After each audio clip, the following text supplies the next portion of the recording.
We stand for our rights, we won't back down. With fire in our hearts, we're taking the town. Against the shadows, we'll fight for our land. Together we rise, united we stand. With the beat of the drums, we'll chant and shout across the sweet Arcade. The hearts of the proud, no room for whispers, for fear and regret. We'll write our own story, you ain't seen nothing yet.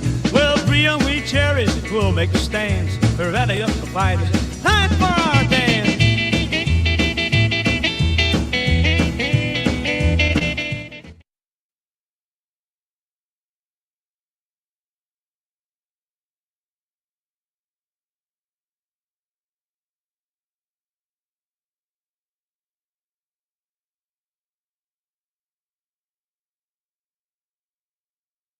In our little town so serene, where the grass is green and air so clean, we gather round the table every night. Joyful days, oh once I yet, with values passed from generations past, living life with love that surely lasts. As the city lights look bright, we hold to our roots tight. In our hearts the same old fires, guided by the good old days.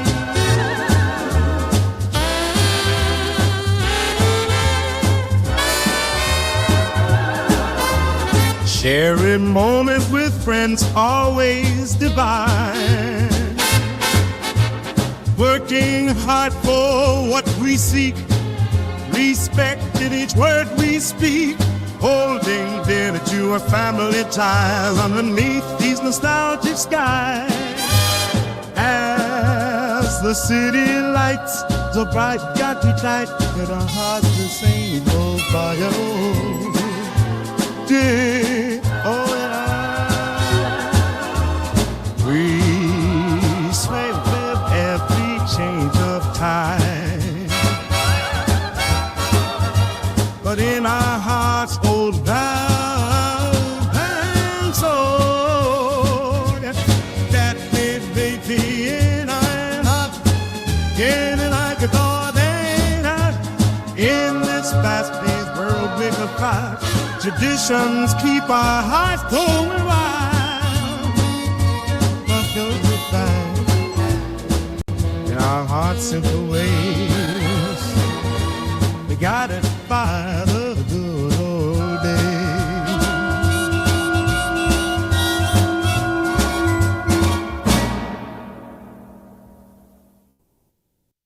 We stand firm in our belief. Hold tight. Through the times clearer we can see, crazy world spinning round. Stay grounded. In our hearts simple truths agree, whisper of freedom and liberty Rings true. Our foundation strong and deep, holding on to what we know, while the rest of the world lets go. Steady paths we choose to follow, while the winds of change blow. In the story we built for trust and doubt, time flies but we won't bend. Communists talk loud and fast, stay solid. Our quiet strength is our reply. So salute to change but pause, reflect in unity our dearest friend, holding on to what we know, while the rest of the world lets go. Steady paths we choose to follow, while the winds of change blow. In shadows we find our light, through chaos we stay upright. Stay with courage, faith on our side, forever. Standing firm our guide, holding on to what we know, while the rest of the world lets go. Steady paths we choose to follow, while the winds of change blow.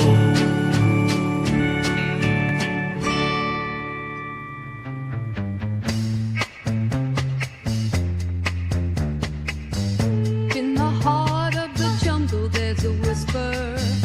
John Birch, a soldier, takes the lead. With the spirit so brave he conquers darkness. On his mission hear the call, take heed. Through the shadows where wild winds blow, he's seeking the truth where few dare to go.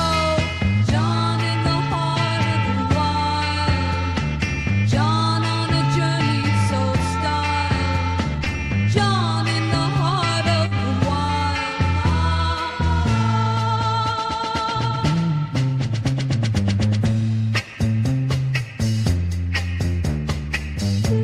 With faith in his soul, he speaks to the lost, bringing warmth with every tale he tells. Through the valleys and hills where the rivers cross, he fights for the ones who dwell in the shells. With every step he dances with faith, unraveling tales that forever await. John in the heart of the wild, John on a journey so styled, John in the heart of the wild.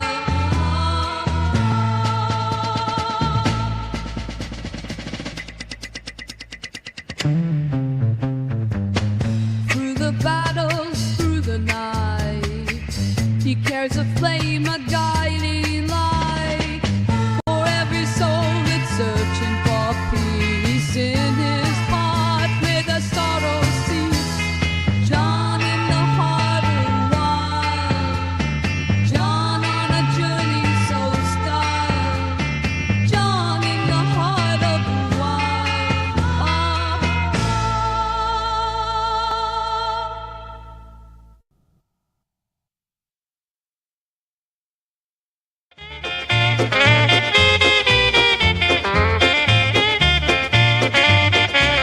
You know I'm standing firm while the world keeps a turning, trying to shake my freedom, but I ain't gonna frown. But darling, darling, hold your goblin hand. All you evil can dictate, but I'm learning to stand with the spirit of the wild. Yeah, I'm ready to fight. I know more mind is cranking soul. I got my eyes open. Heavy, I can't sway. I'm fighting for the rights, and call me the free range mind.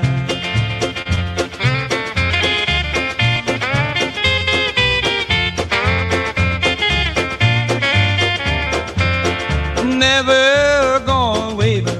I'm a rebel with a cause. While others search for safety, I'll be raising my voice. Honey, I got my dreams and live with all my woes. I'll be living for tomorrow.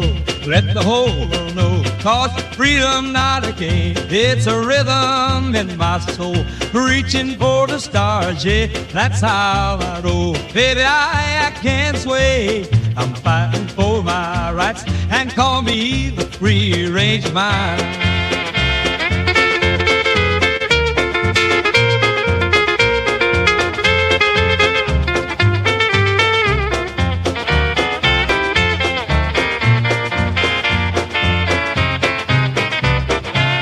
We got a fire burning, and it won't be tamed. With every stride and stride I take, I'll always proclaim, stand tall, stand proud, let the people know my name. In the night we rise, in the morning the same. Baby, I can't sway. I'm fighting for my rights, and call me the free range mind.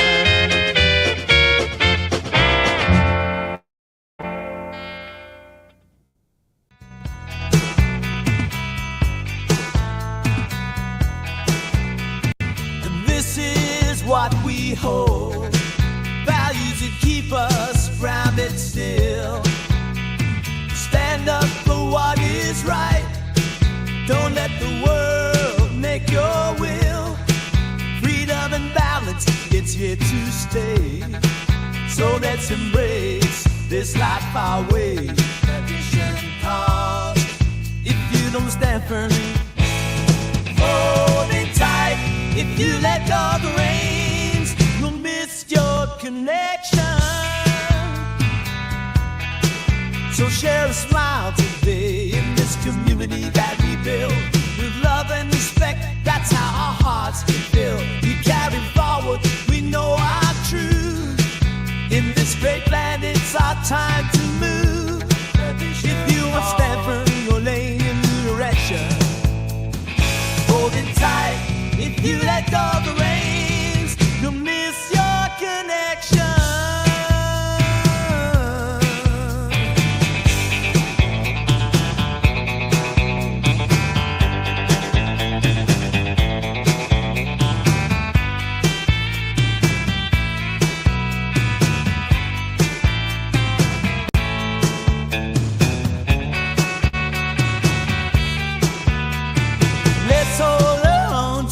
Dreams and cherished every moment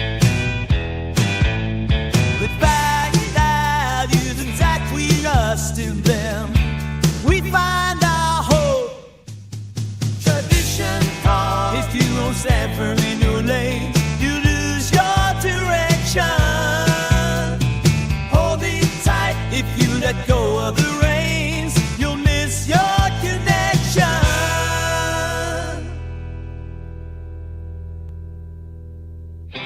Start changing, feel the buzzing, staying true when they're fussing. Keep the flag a-flying through stormy nights. With the star-spangled banner, I stand tall with manners. Cross my heart with hope in sight. Here comes freedom in the land of hope and prairie with liberty. Stick to values in the trends. Families gather, let's defend. Hold the line, keep the bond alive. Truth in our vision, in God we make decisions for our dream, through thrive and strive. Here comes freedom in the land of hope and prairie with liberty.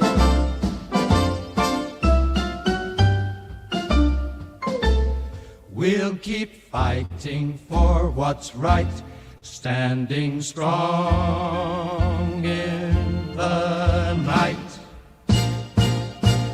Here comes freedom in the land of hope and bravery with liberty.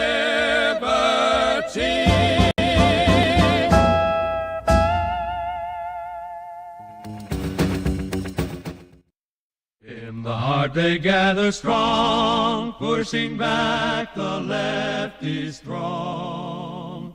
With the red banner held high, marching forward through the night.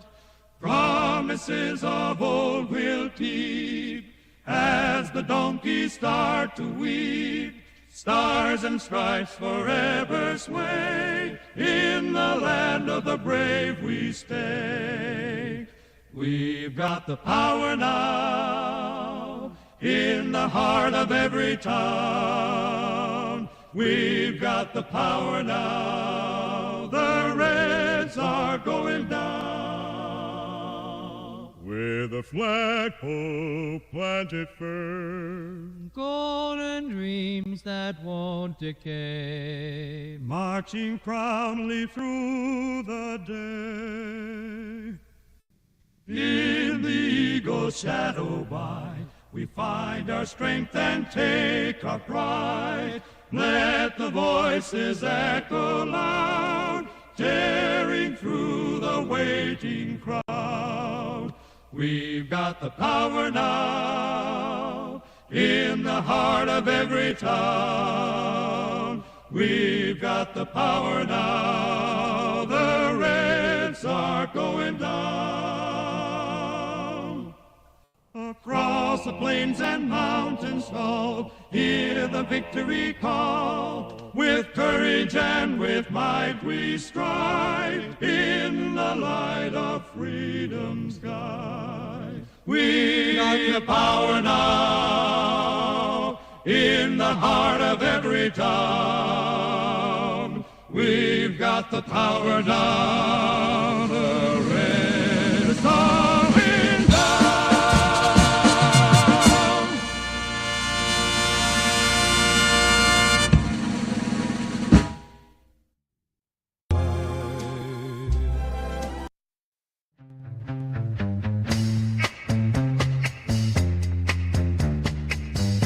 In the heart of the jungle there's a whisper. John Birch, a soldier, takes the lead. With the spirit so brave he conquers darkness. On his mission hear the call, take heed. Through the shadows red wild winds blow. He's seeking the truth where few dare to go. John in the heart of the wild. John on a journey so styled. John in the heart of the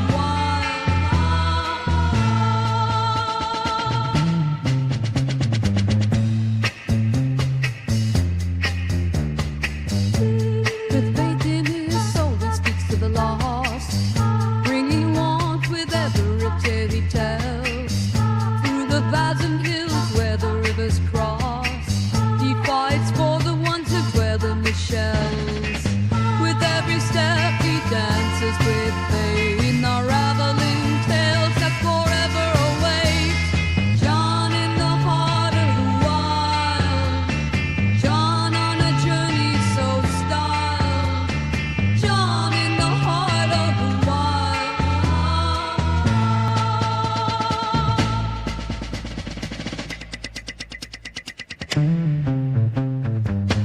Through the battles, through the night, he carries a flame, a guiding light.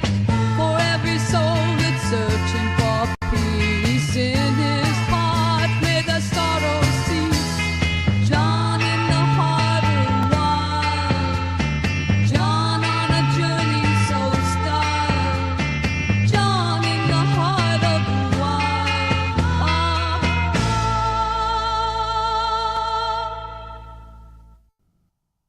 We stand firm in our belief. Hold tight. Through the times clearer we can see.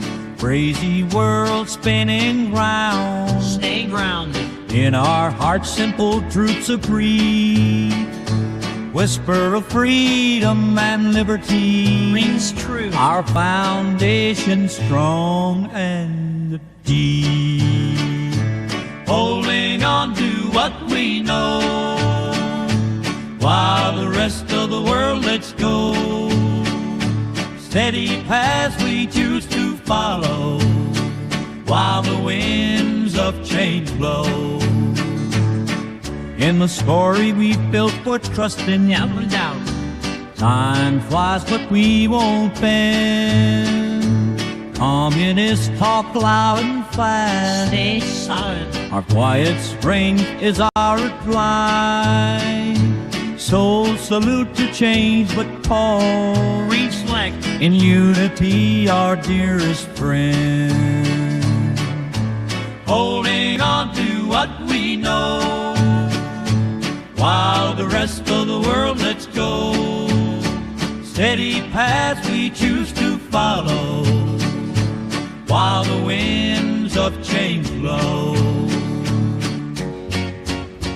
In shadows we find our light. Through chaos we stay upright. Stay With courage, faith on our side. forever. Standing firm, our guide. Holding on to what we we know, while the rest of the world lets go. Steady path we choose to follow, while the winds of change blow.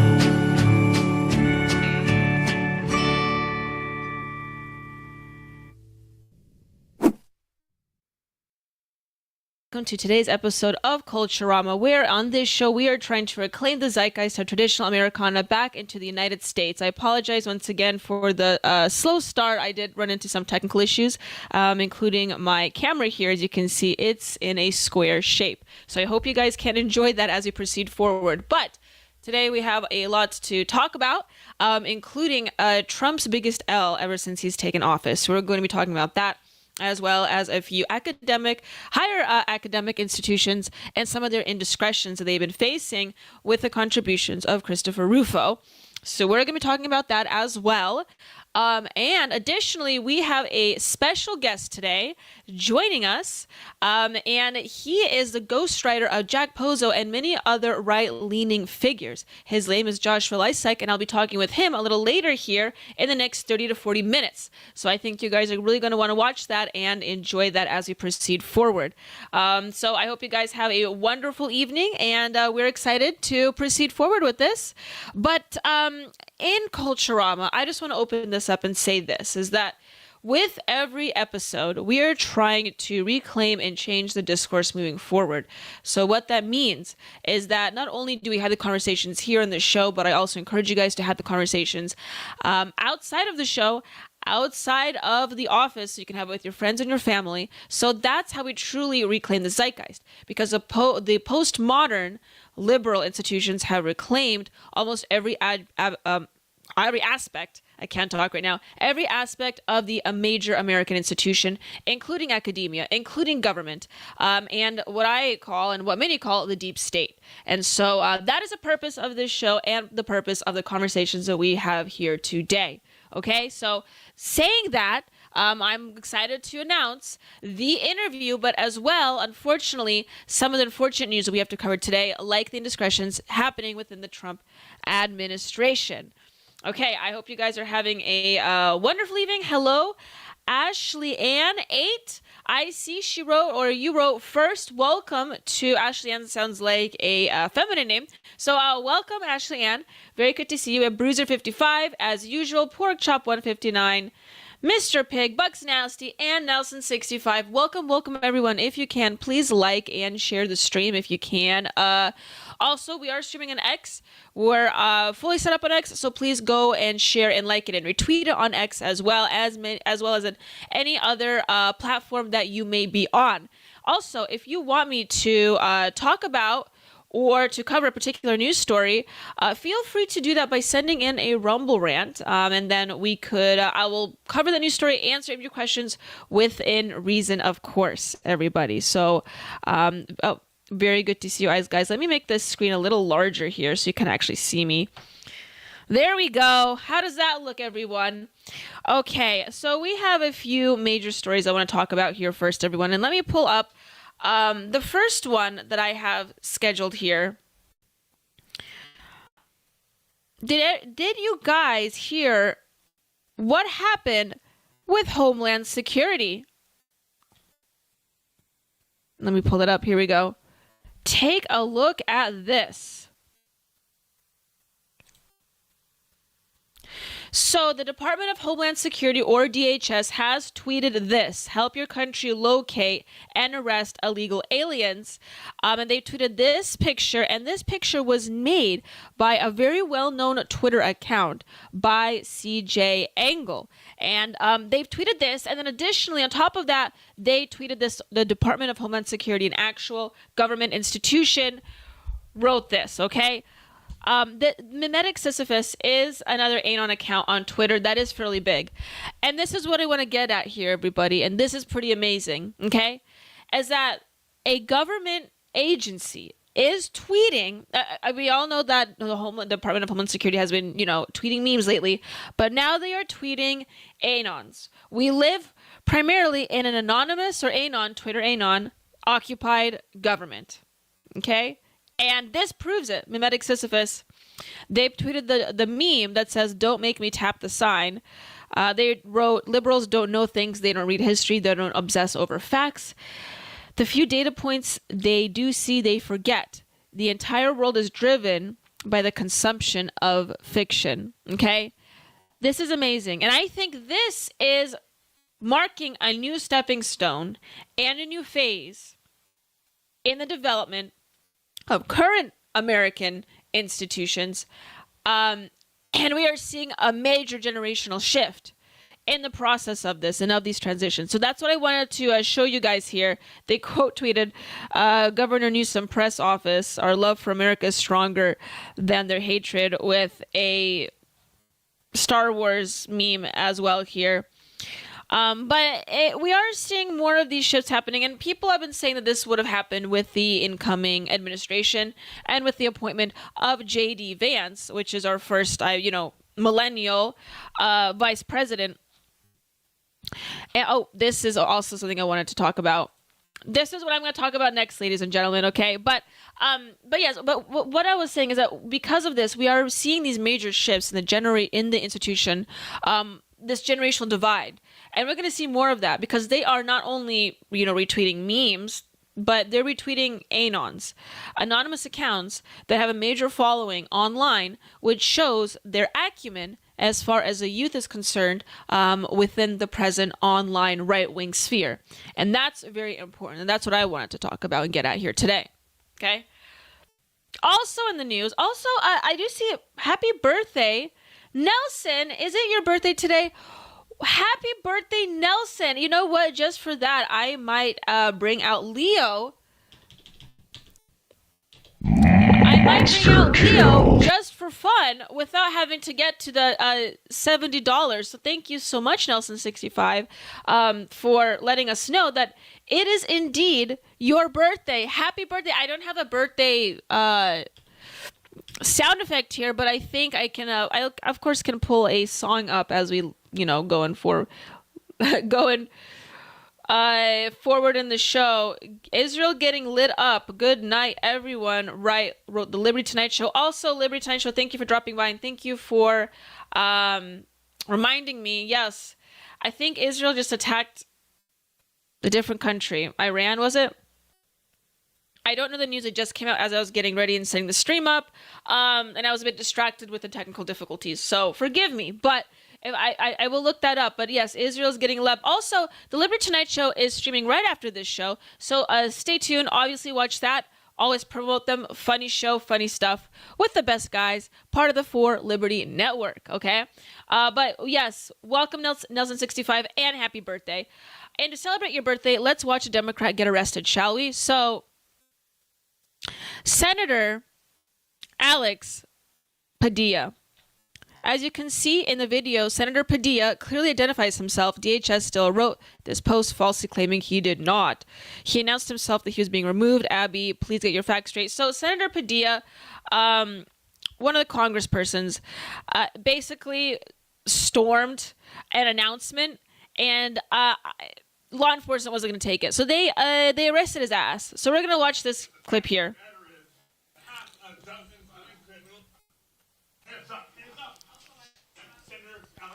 Look at that.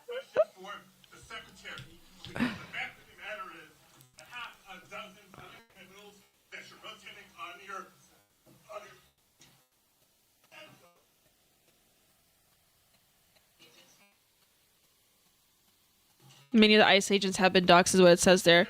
This is actually a pretty good angle of the arrest. I've seen the usual video actually floating around.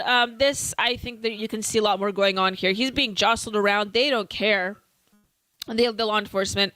We're done. And you know what? Americans just want law and order now. I really do say that with conviction, because we have seen larger statistics, more and more statistics point in that direction, showing that Americans are sick and tired of the antics of the liberals, of the Democratic elite, and of the progressives here in our country, because they have incentivized criminals to come into our country and engage in criminal-like behaviors, including bringing in very complicated networks of gang activity, as well as engage in human trafficking, of course. Now, obviously, I'm referring to the southern border for the most part, but because of our lax immigration laws, we have been importing, obviously I've talked about it, third world countries and their cultures, and how infectious it is on our culture here in America, and how it's also driving up rental prices as well, ruining the job market as well for heritage-born Americans. And on top of all of that, perhaps we could sacrifice those things and deal with those things. But on top of that, of the crime that they're bringing in is what is leaving us in and over our heads. Job market, school, rentals, whatever. Starting families. People are postponing that. It's the crime. People are done with the crime. Okay? And so when you have a Democrat official, and we've seen the Democrats facilitate this. So when you see a Democrat official come in and, unabashedly just swagger in, what do you expect other than violence, given that they have been facilitating these policies for years? And presently, we are having, or what we have had over the weekend, are violent gangs of these people down south in Southern California engaging in riots and looting that are affecting businesses and individuals and making them feel unsafe in that primary area. So as this is going on in the news, obviously people are going to be a little bit skeptical of Democrats for allowing this to ensue in our country. So, maybe they do need to be arrested to teach them a lesson. So these old men and old women can be taught a lesson knowing that they have been promoting such policies and such ideas that have fragmented the American people up until now. Now, is asking a question, should that warrant an arrest? Absolutely not. I don't think so. But I don't like the concept. I don't like the idea of fighting fire with fire. But as we have come to find out, these people within this party and with this mindset don't care about reason, and they are not coming in with good faith. They don't want to understand the other side, and they do not want to understand President Trump, what his administration is doing, and what the people have done to vote for him, and why they voted for him. The only thing they understand are threats and violence, because that's the only way they respond, unfortunately. People are talking about Iran in the comments. Yes, I'll pull up that news story here in a second. Let me do that here. Because, like I said, Iran is... I think it was Iran. I'm not sure. Yeah. Okay. 6 hours ago, 2 hours ago, 3 hours ago. Where's the most recent? I'm looking at the news right now, guys. Israel attack on Iran could come within days. I don't know where this... this may have been on Twitter. This may be on Twitter. Like I said, it was just notified to me... Check DMs. I'm not checking DMs live right now, Mr. Pig. I will in a second. 23 minutes ago. Okay, Israel just bombed the Iranian capital Tehran in a preemptive strike. Pray for peace and for Iran to never get a nuke. Oh my God, you guys, it's over. We're headed down World War III.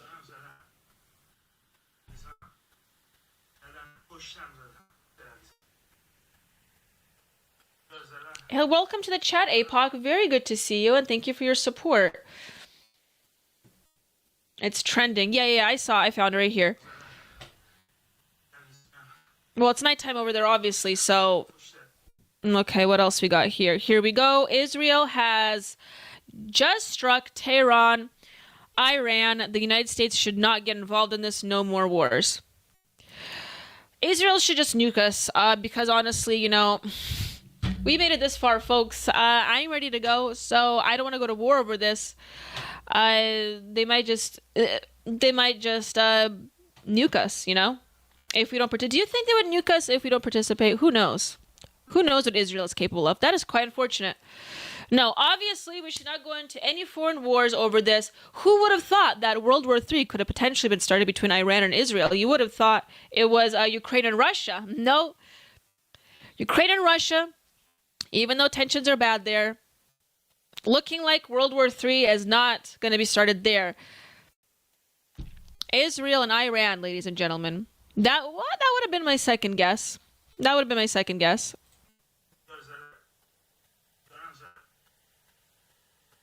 What a shame. Well, I, hope...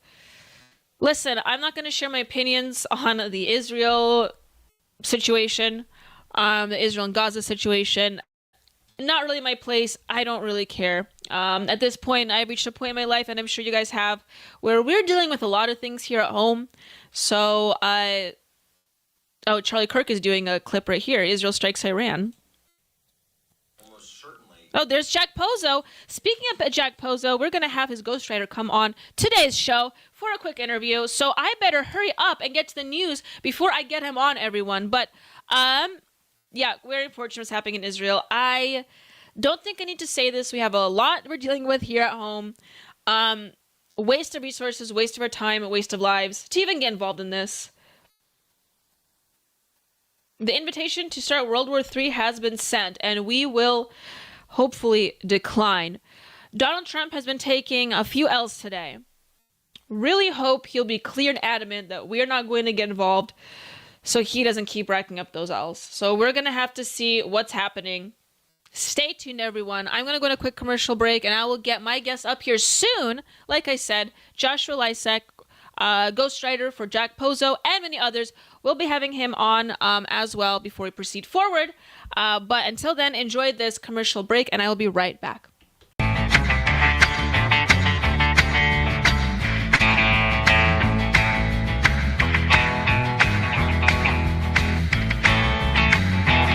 Well, here comes Daniela like Marilyn with a twist. She's got a master's degree and a style you can't resist. On Culturama, baby, we're shaking up the scene. So hit that like, make it click, you know what we mean. Like and subscribe, come on, don't delay. With Daniela at the helm, we're leading the way. It's Culturama, taking back tomorrow today.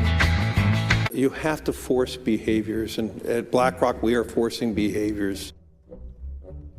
Mao ordered his citizens to throw off the four olds.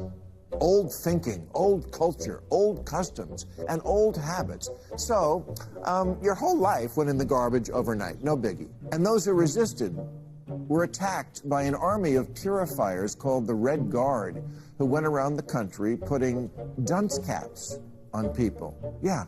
Who didn't take to being a new kind of mortal being. If you don't force behaviors, whether it's gender or race or just any way you want to say the composition of your team, you're going to be impacted. Well, things haven't been so sweet for Ben & Jerry's after the company posted an anti-American tweet, a few of them, on the 4th of July.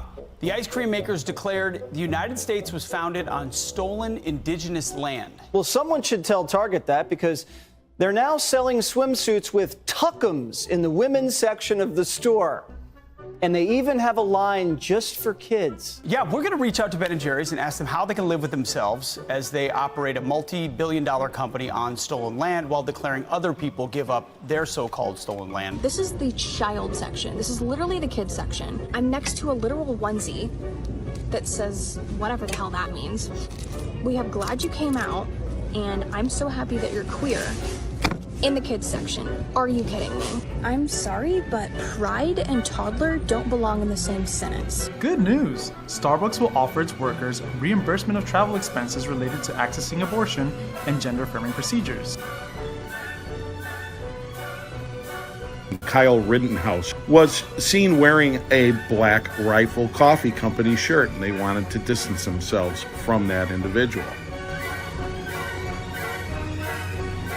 Key employees at the company also were donating to Democrats. Hafer doubled down on throwing many in his base under the bus, describing them as racist and a repugnant group of people.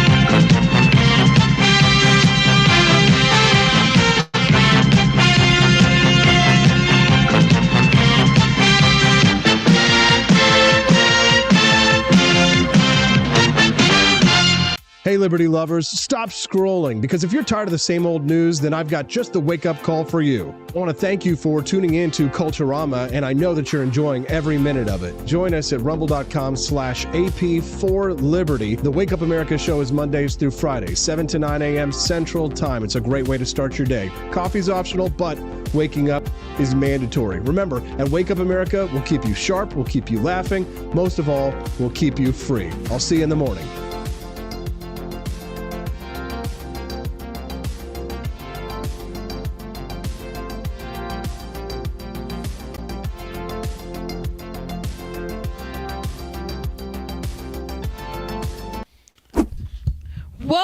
Welcome to Culturama, everybody.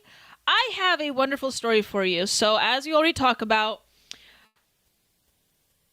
academia in America, major academic institutions in America is one of the main topics that I love to talk about on this show. And as we know, they are very much not racist, and the people that employ faculty and staff there, not racist and not sexist.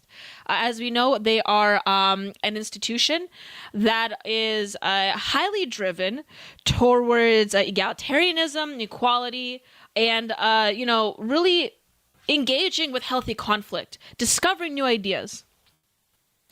We all know that is not true, actually. In fact, it is the exact opposite of that. And if anyone tells you otherwise, well, you can show them this next story, okay?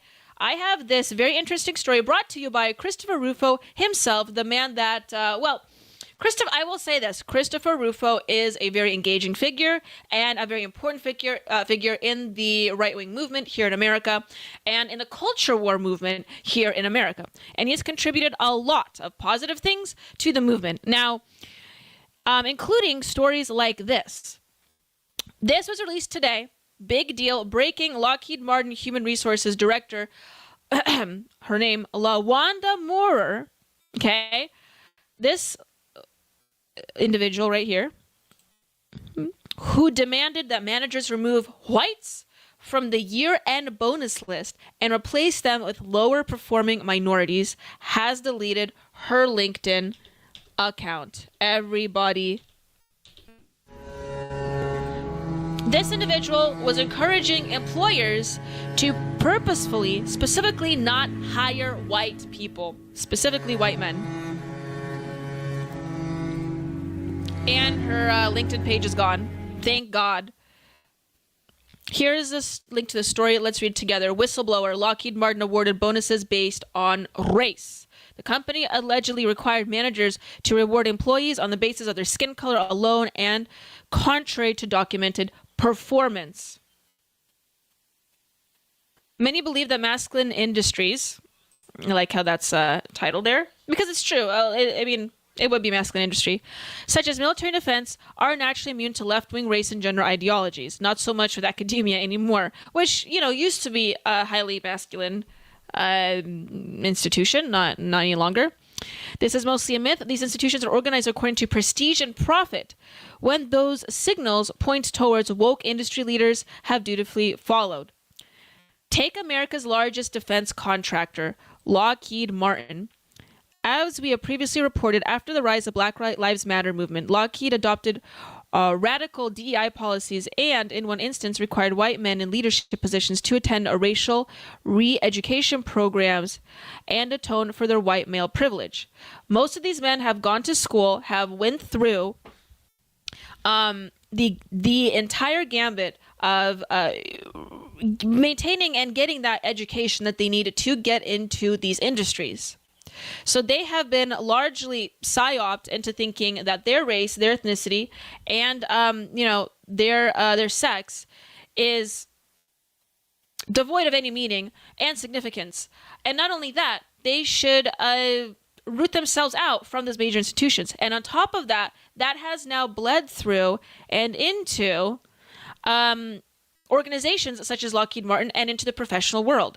So I really do think that there is a relationship between the academic institution and between the professional world, where they are now working together to root out and to keep out white men, okay? Now, a whistleblower has come forward to claim that Lockheed executives were so committed to DI policies that they awarded some year-end bonuses based on employees' skin color rather than performance, in violation of civil rights law.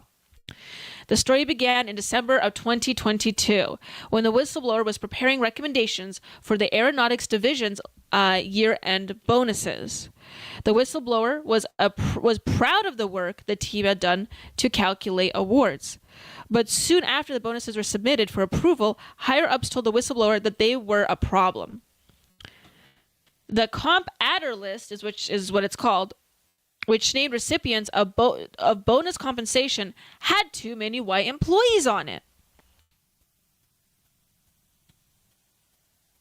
Next, our source claims officials in Lockheed's HR, Human Resources Department, made the demand explicit. One communication instructed the whistleblower to add more than a dozen minorities to the list and recommend removing an equal number of non-minority employees. The implication was clear. Increasing POC, or people of color, for the list will result in removing equal count of non-minority. And the instructions were deliberate, recommending specific race swaps by manager. For example, one team, human resource officials instructed the whistleblower to, quote, increase POC 4 and decrease non-minority 4. So they already have like little taglines for these people to make this process as efficient as possible, to root out the white man in the professional world just as much as they have done in academia. One driving force between Lockheed's discriminatory policy, according to our source, was Wanda Moorer, the director of HR. A woman, a director of HR. How very, how unusual. The Longhouse strikes again. When the whistleblower asked Moorer, who did not respond to a request for comment, of course, what would happen if the team could not find enough minorities to replace white workers on the bonus list. So she responded forcefully. The preference is for you to get there, Moorer wrote. If you're coming back and saying you can't get there and it's unnatural, then I think that changes the conversation as a business area. What risk are we willing to assume? And should we get into a situation where there is legal activity that takes place, then you will be part of the process. We haven't even been in a situation where we haven't gotten there. In the end, the whistleblower followed the order that swapped 18 whites for 18 minorities, okay? Solely on the basis of race.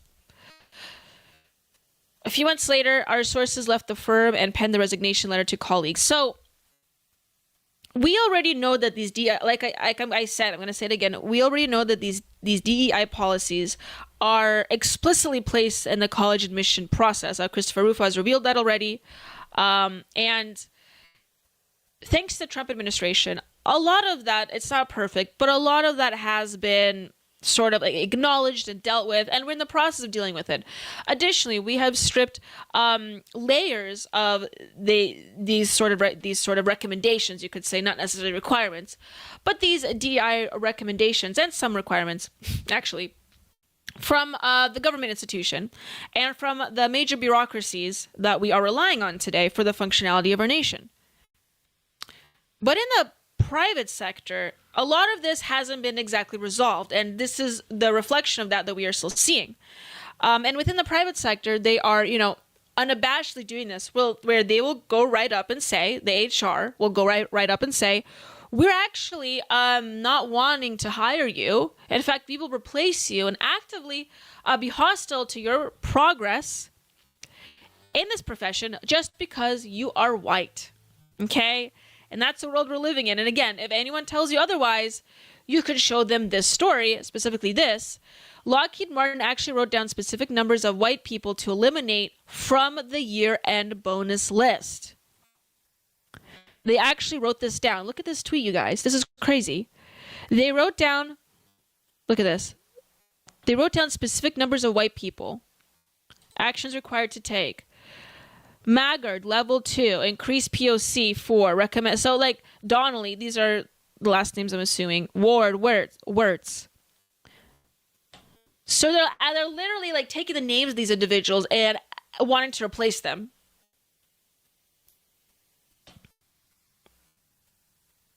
In response to all of this, Lockheed Martin has released a statement in response to my reporting about its racially discriminatory compensation practices. The company claims it is now a meritocracy all of a sudden and will compensate any employees who are victims. But that is not enough. We need prosecutions. Absolutely. This is a statement sent by Lockheed Martin. It looks like it was done over LinkedIn. Lockheed Martin is a meritocracy, ladies and gentlemen. We are committed to recognizing performance, rewarding excellence, and upholding the principles of merit and fairness. Do I have to read any further, or is it quite obvious what side they're on? We already know they're lying through their teeth. They've been caught. Now, Lockheed Martin is, of course, a very, big and successful organization. It would be a little bit difficult to deliberately strip them away of their agency as an organization. And our reliance on the resources. So there's still an uphill battle to work with here. However, thankfully, because of the contributions of Christopher Rufo, at least American people can acknowledge this and see what's happening with our country and why President Trump is in the position that he is in, regardless of the recent L's he's been taking. But let's read this further. We have and will take all necessary actions to protect that core tenet of our company culture. This includes actions we already taken to ensure full alignment with the president's most recent executive orders. The allegations as reported raise concerns that we are taking seriously and are investigating. In the event that we determine there was any wrongdoing, we intend to appropriately compensate any employees who were adversely affected and will take decisive action. They were quite divisive. Decisive action to address any misconduct. We appreciate Donald Trump's leadership. That's big of them to say. We appreciate Donald Trump's leadership have moved swiftly to support his action on this issue and are partnering with him to defend our nation and deter our adversaries. I say just cut off all the contracts that we have with them. Cut off all contracts, punish them. These people have ruined the lives of white individuals working in their organization. Stop having contracts with them. Is that realistic? Probably not. Maybe that's an idealized notion, but we need to cut contracts with them, teach them a lesson. Because I'm sick and tired of seeing this. I already see this happen, like I said, in academia. We are seeing this in government. That's being resolved at least. But now we're seeing it in the private sector. So this trifecta is affecting white people all across the nation. Meanwhile, we are being replaced by people of other countries coming in, whether that's on dual citizenship, whether that's on H-1B visa, regardless, whatever it may be. Heritage American citizens are being replaced in the workplace, in college, and, as far as the representation is concerned in government. I do like this tweet. I wanted to give this one some attention here. For those that don't know, Christopher Rufo, a few months back, told Americans that if they cannot find a job, they should be open to working in Panda Express, because you can make a lot of money working in Panda Express and work up the what's it called, the leaderships on there. The hierarchy, that's what I was looking for. You could easily work your way up the hierarchy and the chain of command in Panda Express. And this got Christopher Rufo under some fire for saying that because your average American has to struggle to get any job after going for years of college, getting bankrupt because of college. And on top of that, you can't find a job because a lot of these white-collar jobs now are taking H-1B visas. I myself was affected by this. I'm sure a lot of you guys that have higher education can relate to this as well. We go to school, we take those classes, and then when it comes to actually breaking through in the professional world, regardless of surviving all the DEI BS that you have experienced in college, then you cannot even find a job in your field. Because a lot of those organizations are overtaken, regardless of the field. A lot of it's engineering, but a lot of it's government work and so on and so forth, is being overtaken by H-1B visas and other plans. And so Christopher Rufo came out and he said, just work in Panda Express. It should be fine for you. even though he makes a ton of money working in the think tanks and in the positions that he does. So the reason why I'm saying all this to you guys is because I do like this tweet from this account. They wrote, "I will never be told again to be content with Panda Express. Lockheed Martin is doing race-based bonuses, placing white men at the very bottom. They need to go to jail." And that's absolutely true. So hopefully Christopher Rufo can, maybe, I don't think he will, but it would be nice if he could acknowledge that major mishap he had, that gaffe, if you will, a few months back by telling all of us to work at Panda Express just because we can't find a job. There's a reason why we can't find a job, ladies and gentlemen. It is because the infectious elements of DEI policies and the anti-colonial or anti-white resentment that has been brewing in our country for this long, particularly against white men, has reached a threshold where Americans are not being able to take it anymore. And this is how we respond. And this is how, thankfully, thanks to people like Christopher Rufo is concerned, we can respond and know about the truth of what's happening. Happy Thursday, Grist Cheese. Welcome to Culturama. It is Nelson's 65th birthday, and I have to acknowledge him because Nelson 65 is a big fan. So I want to say happy birthday to him. And then after the interview I have coming up right now with Joshua Lisec, I am going to bring out Leo to join us. Nelson, if you are still around, I will bring out Leo. But before that, I do want to bring up Joshua on board. Now, this is his Twitter account. He calls himself the Ghostwriter, but he has written for Jack Pozo and many other figures. And he ghostwrites for the right-wing influencers, according to The Guardian. So I'm going to be asking him many questions in the upcoming interview with him. So stay tuned, everyone. I'm going to be pulling up a brief commercial, and I will pull him in the Zoom meeting so we can get him up here. Stay tuned, and it's going to be a real fun one, ladies and gentlemen.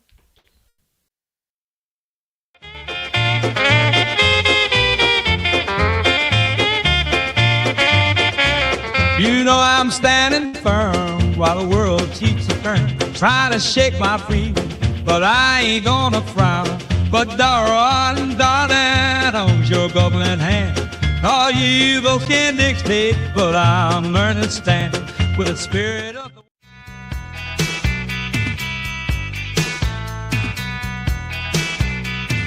This is what we hold, values that keep us grounded still.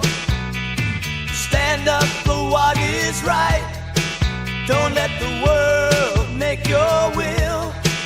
Freedom and balance, it's here to stay, so let's embrace. Watch me on Rumble, on YouTube, on Twitch, and on X this Saturday. And that will start at the same time, 5 p.m. PST, 7 p.m. Central Time.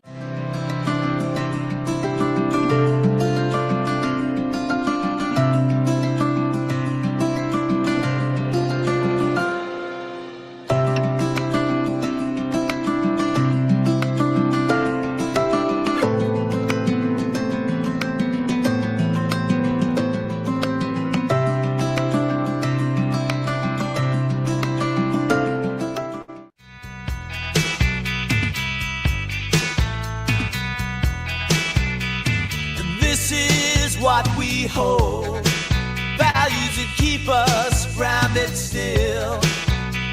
Stand up for what is right, don't let the world make your will.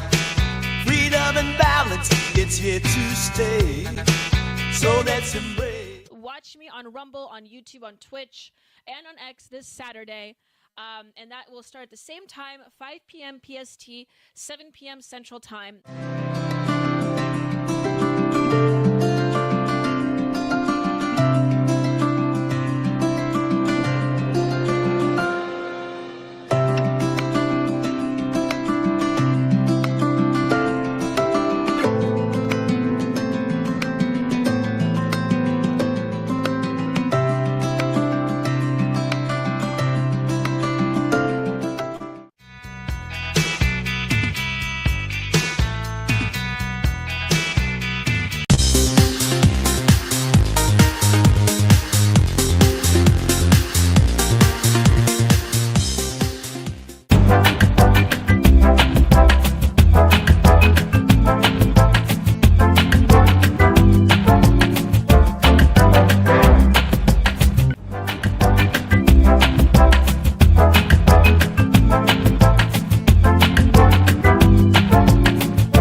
and welcome to the Radioactive Exclusion Zone, where I have my guest Joshua Lisec here today with me. He is a known ghostwriter for people like Jack Pozo or Jack Pozobiec, as many of you may know, as well as Scott Adams and many other right-wingers and conservatives, and I would love to have him here introduce himself and tell us a little bit about his experience and what he's done in ghostwriting, and we can jump in to talk about really deeper topics here today on Culturama. How are you doing today, Josh? Welcome to Culturama.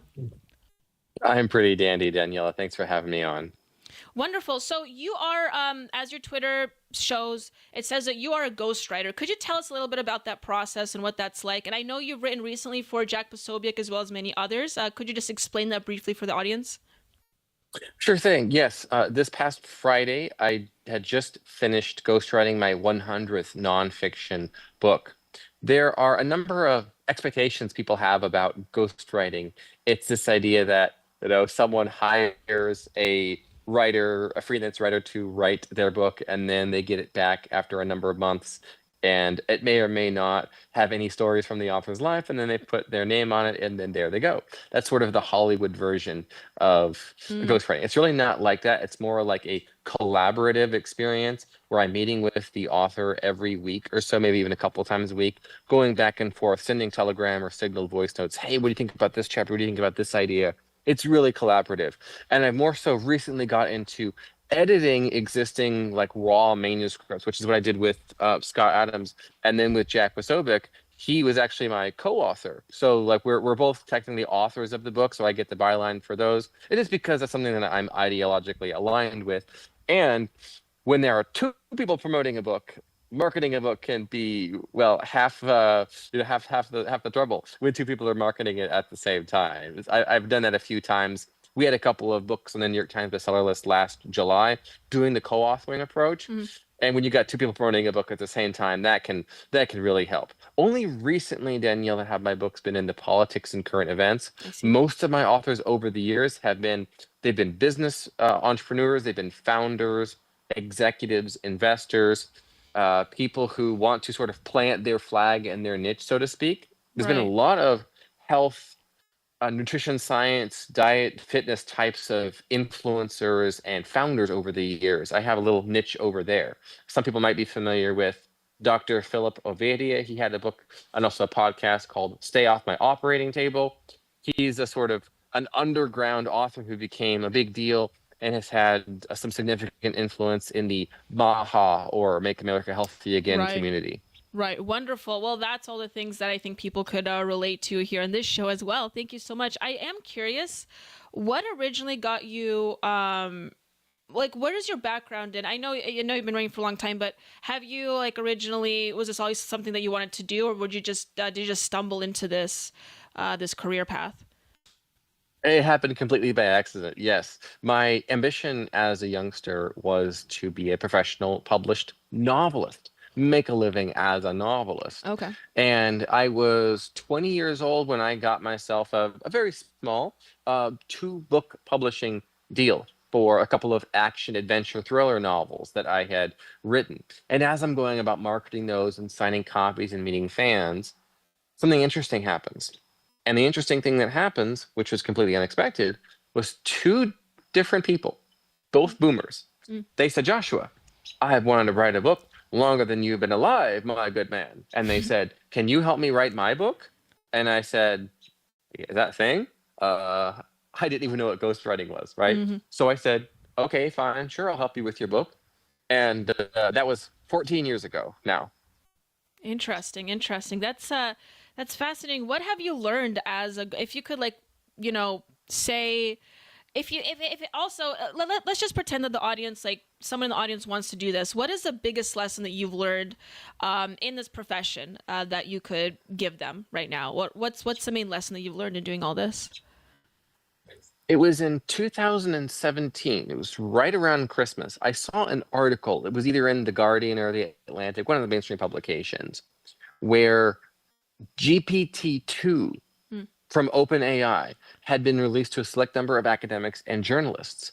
And they published inside of this article a sample of what GPT-2 had generated in a number of minutes. It was minutes at that time, not seconds, but minutes. to wait for your prompt to turn into something. And I read the article that it had generated, and it was terrible, but it was good enough to make me realize, oh shoot, Right. the future of ghostwriting is authorship. Yeah. Because at that time, back in 2017, I had been in business for 6 years, and most of the gigs that I had gotten as a ghostwriter were someone Googling or YouTubing ghostwriter near me, or find a ghostwriter reviews. It was like organic that was pulling me up in search results via SEO, and there were enough testimonials at that point that enough people said, okay, fine, sure, let's work with this guy. Mm.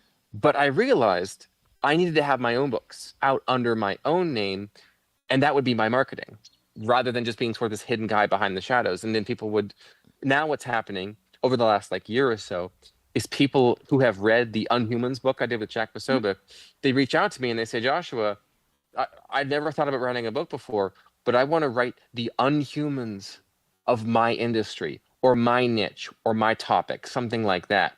And so it's been a result of authorship that's my marketing as a ghostwriter. So if you're thinking about making a living as a writer, you ought to be writing your own stuff published under your own name up to and including books in order to get those gigs. And of course, you can also sell those books. So you get paid to do your own marketing, which is pretty cool. Well, that's awesome. Yeah, that's great. I myself actually dabble in a little bit of writing as well, but not ghostwriting. But it's speaking of like AI specifically, it does make me nervous a little bit, and the competition with that. I know this is a little bit off the topic. Do you think though AI will be a major issue in the field of writing moving forward, or do you think this is something that we could just work alongside with as writers? I've submitted articles before to various magazines, so like that's something I also want to pursue, becoming a writer. Is that something, do you think, that writers specifically as a creative endeavor will have to compete with, or is it perhaps just exaggerated fears?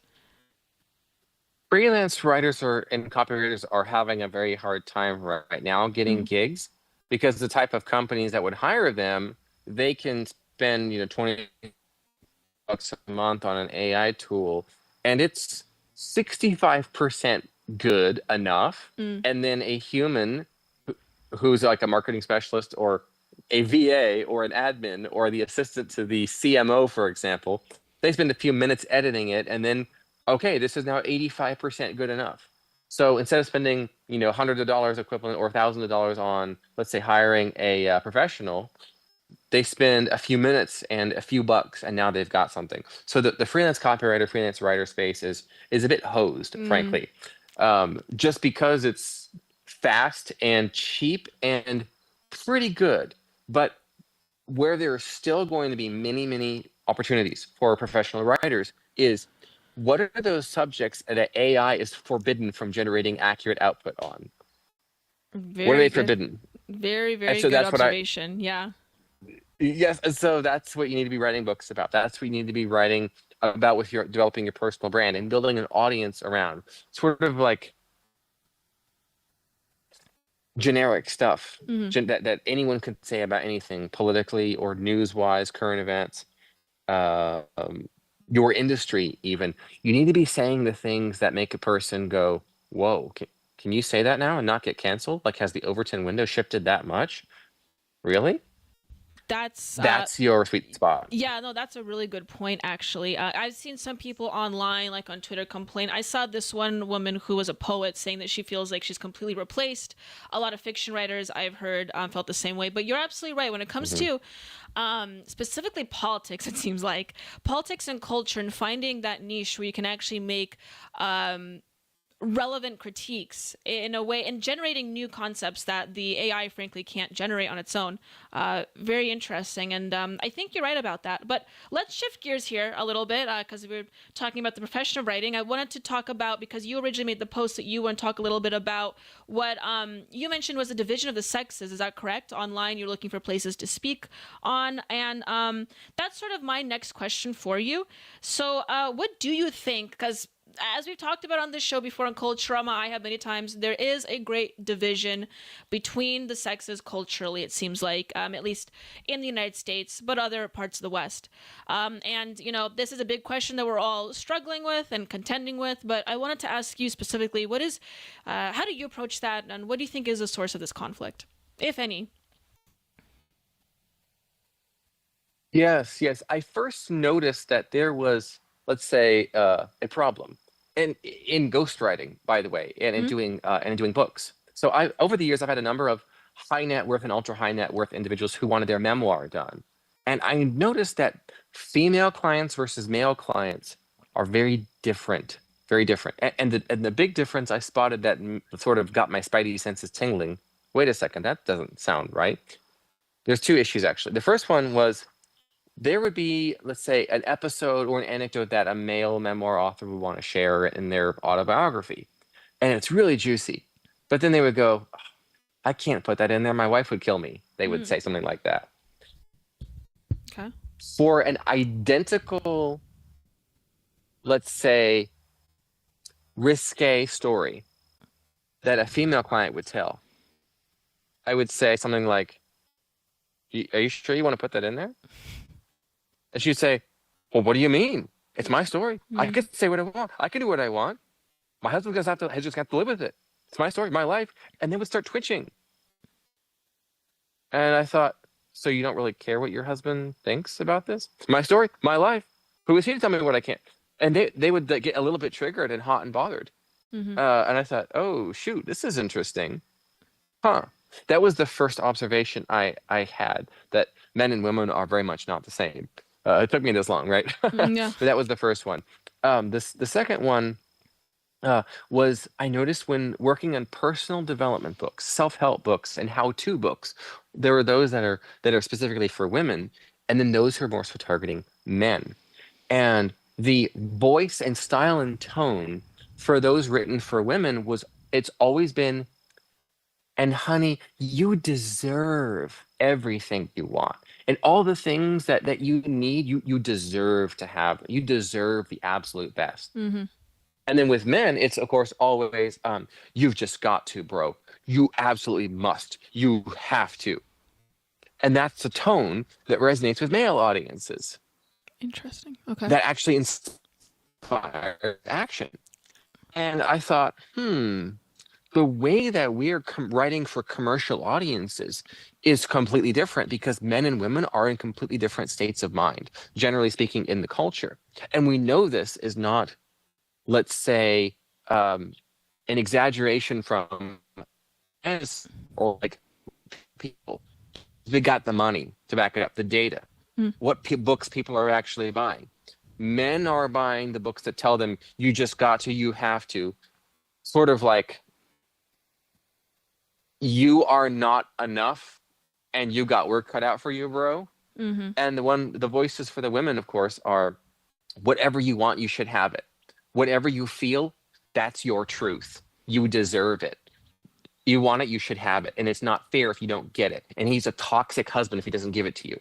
That sort of vibe, that's what they're buying. And I thought, this is interesting. And if we sort of continue on with these observations, as I began sharing these, I have found my inbox inundated with particular. Oh my goodness, it looks like we lost connection here. Uh-oh, that was unfortunate, because that was a really good... Oh, is he back? Okay, sorry. You got disconnected there. Could you flip your camera around so we can proceed with that? Because you're like on the side here. There we go. Sure thing. That's okay. Yes. Zoom just threw me out, actually. I didn't lose the... Oh my goodness. I still had okay, the data. that's weird. Well, Yeah. you're back on. So, but you're making a really salient point there. You can finish what you were saying, but go ahead. Is it okay? I'm in the portrait mode. Do I need to move back to landscape? Oh, you know what? It's fine. We can just keep going. Okay, I'm going to try to give myself a little bit of light here. It's Sure. getting dark out here. You're in the woods, Yes. exactly. Yeah, out in nature. I am, yes. Yes. So if we fast forward, as I've begun to share these observations with here's how to write for male audiences versus how to write for the modern female audience, all the waves of feminism have permeated, let's say, the female book buyer and consumer, whereas sort of traditional masculinity has begun to permeate the male reading audience. And so men are becoming more conservative and women are becoming more liberal. And we know that because of what books they're buying. They're proving it with their pocketbook, with their wallet. And this results in extreme division between boyfriends and girlfriends, between fiancés, and in marriages. And I have I would say since last summer, kind of like leading up to the election, I had a disturbingly large number of millennial men who are married reach out to me to share how one day their wife dropped the bomb. I can't be married to a Trump supporter. Get out of my house. And he's like, wait a second. This is I pay for this house. Right. And then she goes, how dare you? Unbelievable. Right. And then yeah. it's like it's a political rift. And then this second wave feminism, if you can't tell me what to do, you're not my boss. What is this? The 1950s? Ironically. And they just go off on that tangent. And then it's like you're toxic and controlling. And he goes, I don't think abortion is like okay with as much as you want it to be. And then it's like, oh, so you don't want me to have rights? You want to repeal repeal suffrage? Is that what you're saying? And then it's like, all of this began when I asked you if you wanted me to bring you a coffee in the morning. And then she goes on this sort of socio-political rant and then says the marriage is over. And that happens over and over and over. And I ran the numbers. And if we look at age groups and if we look at political cohorts and then mixed politics relationships, between 2 and 12 million conservative men have a liberal wife in the United States right now. Between 2 and 12 million. This is a massive problem, which is why whenever I've written about it publicly, the piece goes viral and gets 1 million views. And then sends several dozen men into my DMs sharing like, bro, that's my story. Right.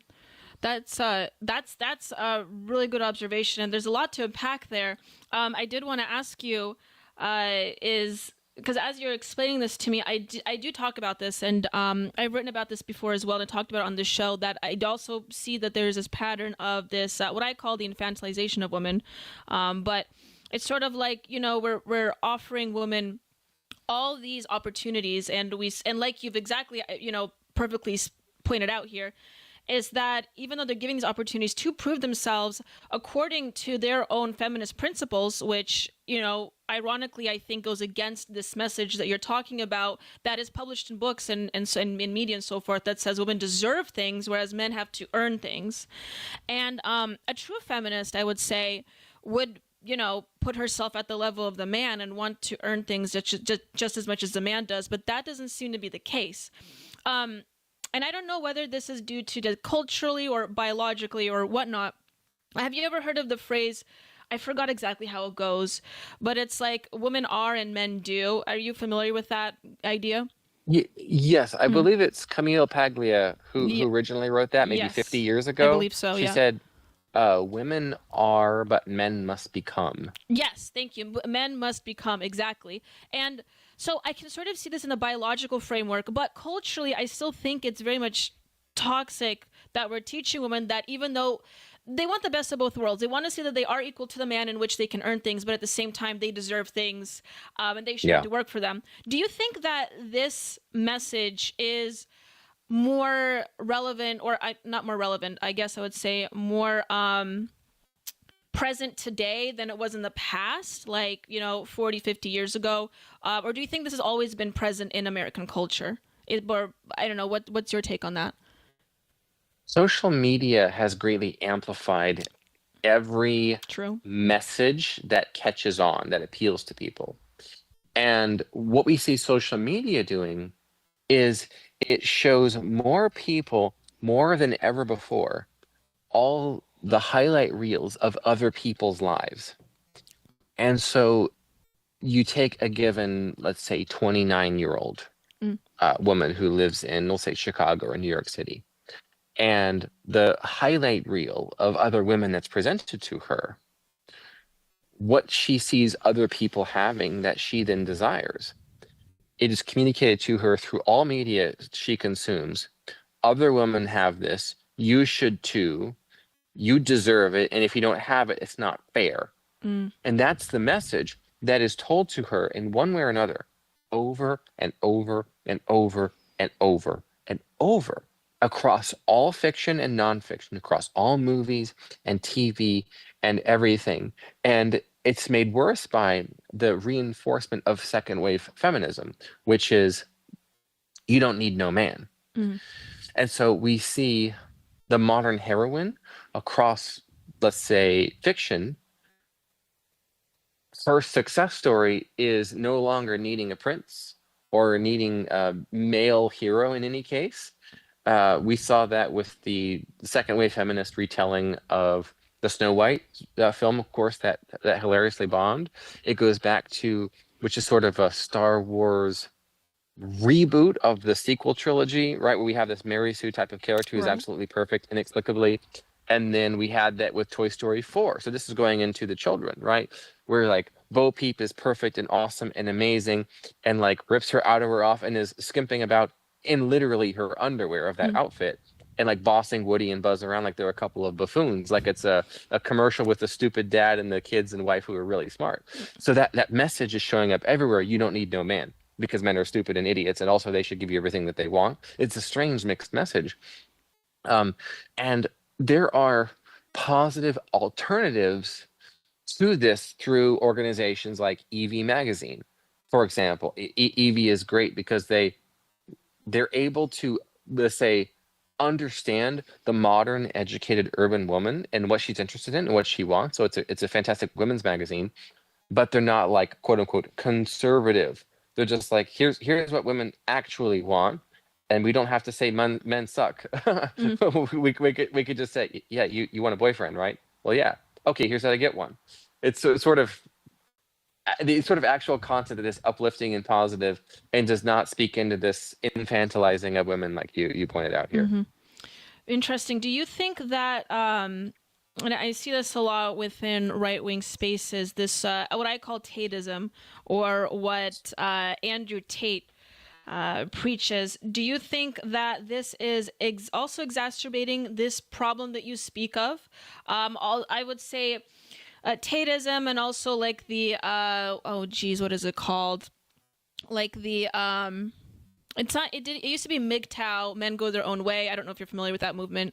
Yes. And there's like the men's forums. I forgot the other term I'm thinking of. There's so many subcultures. But specifically with what Andrew Tate is preaching, and sort of the underlying subcultures that led to it. Do you think that this sort of message is also contributing to this, or actually is beneficial for young men? The reason the Andrew Tate persona has resonance, particularly with Gen Z young people, is he has said all the things that Gen Z's fathers were supposed to tell them that they didn't. Okay. And he does it driving supercars with bikini models next to him. Right. And so if you look at some of his most viral typical content from 2021, 2023, not like the incendiary stuff, okay, but his run-of-the-mill content, it is your life sucks, make yourself better, stop being fat, lift weights, go to the gym, make money, get paid, and then you can live like me. To a Gen Z kid who has been told all his life, men suck, women are better, men suck, women are better, and that message has been reinforced, and they see like their mother doesn't need no man, and we have some four-wheelers behind me. Sounds like that's okay. That women are just better at everything and deserve better, and you suck and you're miserable and nobody likes you because you're a boy. That is the message that has been told to Gen Z every day in every way through all media. And so along comes someone who says the opposite of that. Andrew Tate was sort of the Jordan Peterson who was Yes. for the millennial generation, and a bit more of an extreme, perhaps a cartoonish version, but his voice resonated. Now, it's easy to instantly diminish the credibility of Andrew Tate's positive message for young people by showing clips of what he has said about women and the agency that he run and these sorts of things. And so what will happen is pop culture mainstream journalists, they will do a bait and switch where they say, young men are listening to Andrew Tate. And then they show a particularly horrid clip out of context. Right. That's what your sons are listening to. Whereas if you actually listen to what they're listening to, it's more like Jocko Willink meets Jordan Peterson type of hustle, get muscle, get paid, stop being a loser, get your own place type of content that we're seeing resonates in the personal development, self-help, how-to space. So there's a significant deceit that is around the criticism of Andrew Tate, because what, let's say, upset journalists are saying he is saying is not necessarily the whole message that is being said. Very much same with Jordan Peterson. Jordan Peterson has gone viral over and over for what he says about transgender individuals, whereas most of his content is around like contemplating God, for example, and the role of tradition in our lives, which is what resonates with most people. So both of them, of course, are open to criticizing. I have certainly criticized in my way many times over the years. But the point is, it's not enough to criticize. We have to know why their content is resonating, and also what content of theirs is resonating. Yeah, no, very good point. I would agree with you that this is like indicative of the overall, it's not the problem. The people often point to people like Andrew Tate saying that he is the problem, or even he's the cause of problem. Really, it's a symptom of far greater problem. And so if he is having this seemingly divisive rhetoric, well, maybe it's because that it's a reaction to what has been happening. We are running a little bit short on time here, but I did want to, and I see it's getting dark where you are, but I did want to ask you one more question. And this is, if you could pinpoint, if there is any like figure in the media or in like the political punditry circles or whoever you may know, what should be the role model for young women and young men, ideally, if you could pick one? Yes. So in promoting the various books that I have over the years and being, let's say, backstage, or I'm going up to speak, or I'm going to do a panel next, or I'm going to sign books or whatever later next to the other person who's going to be there, and they're about to go on stage and I'm goofing off, hanging out at a couch. You hear the conversations that happen behind the scenes, and you see who's the real deal and who's not. And you get a sense of, oh, wow, if only the public could see this right there, no one would ever listen to you ever again. There's a lot of that. Right. And even on the right, frankly, even on the right. But what I can say is the public and private dynamic that Jack Posobiec and his wife, Tanya Tay, have is excellent. I would say that's even role model, having spent a lot of time with them. So I would encourage young women to follow Tanya Tay on social media. Somebody else would be the founder of EV Magazine, which is Brittany Hugeboom is her name. If you search, like, I think her family name is Martinez. If you search like Brittany Martinez, EV, you'll find her. She's another person. I know her from behind the scenes as well. She and her husband Gabriel, they are also the real deal. Like Jack and Tanya and Brittany and Gabriel would be actual examples of power couples who are, and from my perspective, doing it right, publicly and in privately, and there's not a dissonance between what they present to the world and what they show behind the scenes and how they really are. Interesting. Well, I'll have to look them up. Thank you so much for that very good answer there. Joshua, thank you so much for joining in Culturama. I don't want to keep you out in the woods for too long there in the dark, but obviously I'm going to plug your stuff. I'll put your Twitter account up and then your YouTube channel. I've written it down here. What is it called again? Your YouTube channel? I'll be pulling that up as well after this. Yes, I started a new show last summer as a sort of a test called Daily Persuasion. Daily Persuasion with Joshua Lisec. Okay. Yes, that's right. I'll be pulling that up after the commercial break. So everyone stay tuned. We still have a few more topics to cover up here, but thank you so much, Joshua. I'm going to be going on a quick commercial break, everyone. We'll be right back. But say good evening to Joshua, everyone. And thank you so much for coming on Culturama. This has been a fascinating conversation. It's my pleasure, Daniela. Thank you very much. Thank you.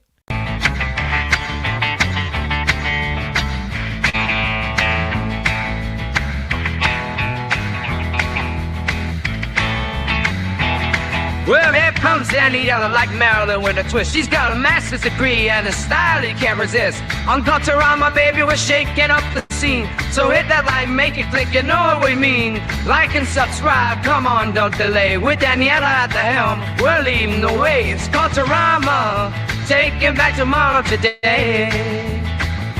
You have to force behaviors, and at BlackRock, we are forcing behaviors. Mao ordered his citizens to throw off the four olds. Old thinking, old culture, old customs, and old habits. So, your whole life went in the garbage overnight, no biggie. And those who resisted were attacked by an army of purifiers called the Red Guard, who went around the country putting dunce caps on people. Yeah.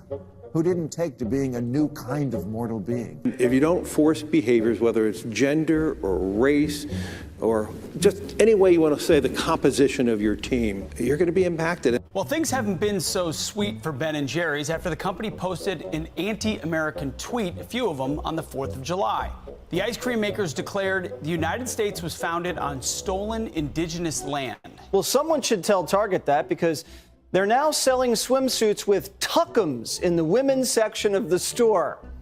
And they even have a line just for kids. Yeah, we're going to reach out to Ben & Jerry's and ask them how they can live with themselves as they operate a multi-billion-dollar company on stolen land while declaring other people give up their so-called stolen land. This is the child section. This is literally the kids section. I'm next to a literal onesie that says whatever the hell that means. We have glad you came out, and I'm so happy that you're queer. In the kids section. Are you kidding me? I'm sorry, but pride and toddler don't belong in the same sentence. Good news! Starbucks will offer its workers reimbursement of travel expenses related to accessing abortion and gender-affirming procedures. Kyle Rittenhouse was seen wearing a Black Rifle Coffee Company shirt, and they wanted to distance themselves from that individual. The employees at the company also were donating to Democrats. Hayford doubled down on throwing many in his base under the bus, describing them as racist and a repugnant group of people.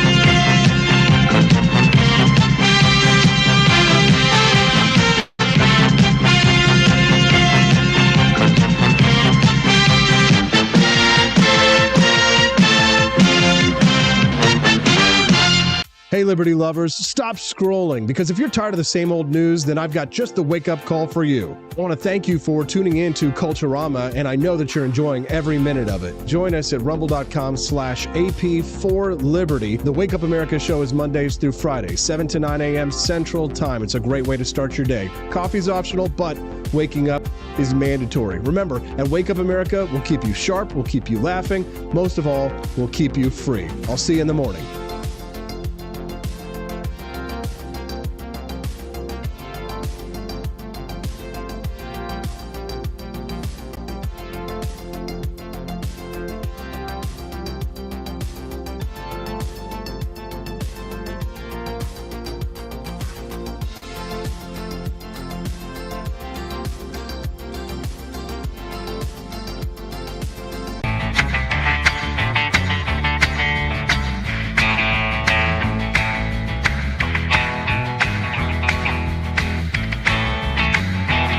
Well, here comes Daniela like Marilyn with a twist. She's got a master's degree and a style you can't resist. On Culturama, baby, we're shaking up the scene. So hit that like, make it click, you know what we mean. Like and subscribe, come on, don't delay. With Daniela at the helm, we're leading the way. It's Culturama, taking back tomorrow today.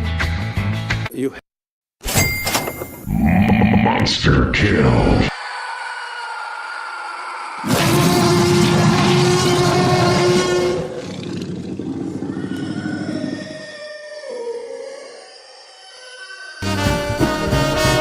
Oh, my little chihuahua, you run so fast. With your goofy little bark, always having a blast. When you dance on your Leo is here, Nelson 65, to celebrate your birthday. Welcome and happy birthday, Culturama Nelson. I hope you have a wonderful birthday, and Leo wishes you a happy birthday as well. Light up my day in your 1950 style. Let's dance and play. Everyone, it is Nelson's birthday today. Happy birthday, Nelson 65. Everyone wish him a happy birthday, and for that reason, I brought out a complimentary Leo without having to have you guys donate the $70 threshold here today. So, Nelson, I hope you have a really wonderful birthday, and Leo wishes you a happy birthday. You don't have to share in the chat how old you are, but regardless of what, whether you're 18 to 85, we wish you a happy birthday. Thank you so much, Nelson65, and Leo wishes you a happy birthday as well. Wonderful. I don't have the birthday song, but I think I'll pull up a video here. But before I do that, I promised our guest that I just had on that I will show his socials here in a second, everyone. So let me pull those up so you can go follow him, and Leo will be reading the news for the rest of the show here. So also, I did see that we have a donation from Mr. Lipsurdi. Mr. Lipsurdi, I'm so sorry for missing that before the interview. $2 from Mr. Lipsurdi. If you're still in the chat, Mr. Lipsurdi, here it is, me reading it. Great show tonight, Daniela. Thank you so much. We had a rough start with the technology, but thank you, and I'm glad that you are enjoying it here today. Happy birthday, Nelson65. Okay, so this is Joshua Lisec's socials, everybody. You can go follow him here at Joshua Lisec. And there's his bio. It says that he is Trump world's favorite writer, ghostwrites for right-wing influencers. So go and follow him. He just recently wrote Jack Posobiec's new book, Unhumans. I would love for you to go follow him and support his work. And also, this is his YouTube channel, Daily Persuasion with Joshua Lisec. Once again, go and follow him. Show you guys the Culturama support and the Culturama treatment. And he would certainly enjoy that. So wonderful, wonderful stuff. Also, I have to play a little ditty for Nelson so we can all sing it together. The happy birthday song. This one's 3 minutes long. Is it really 3 minutes? Yikes. Oh, here's a 1 minute one. Happy birthday. We're going to sing happy birthday, everyone, for Nelson. Nelson is one of our top Culturama contributors. Oh. Nelson, happy birthday.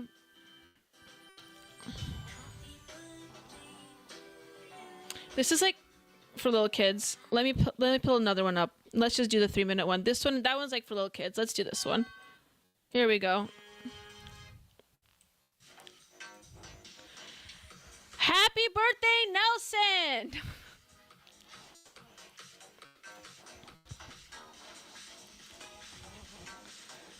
Let's go!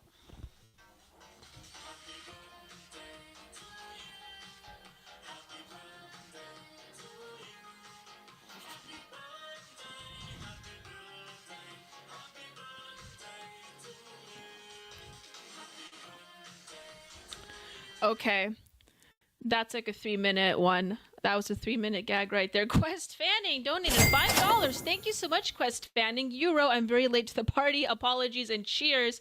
Cheers, Quest Fanning. We were just celebrating Nelson's birthday here today, and he decided to tune into Culturama, and so we're very much appreciative of that.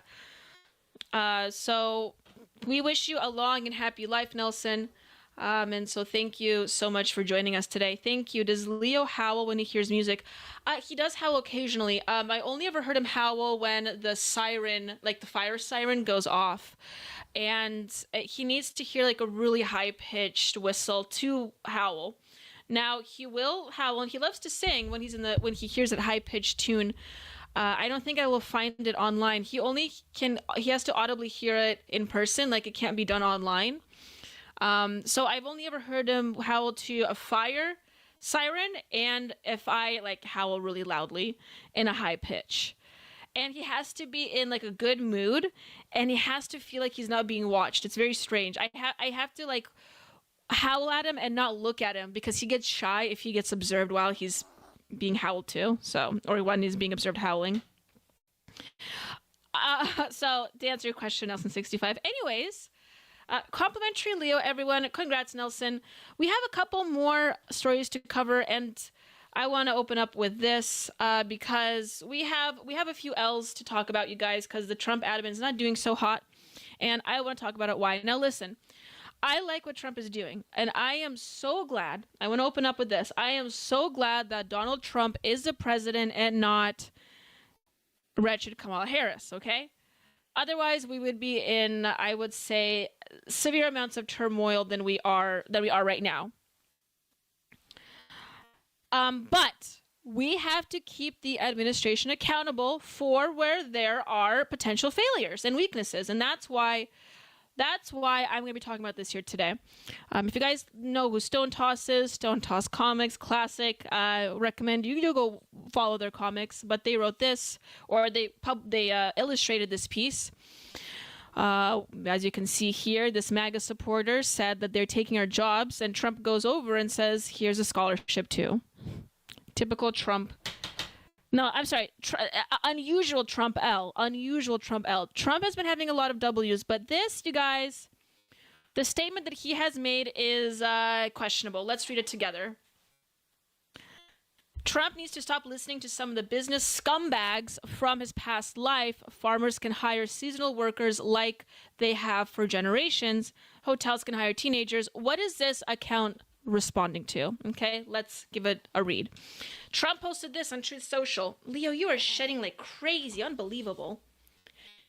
He wrote, our great farmers and people in the hotel and leisure business have been stating that our very aggressive policy on immigration is taking very good long-time workers away from them, with those jobs being almost impossible to replace.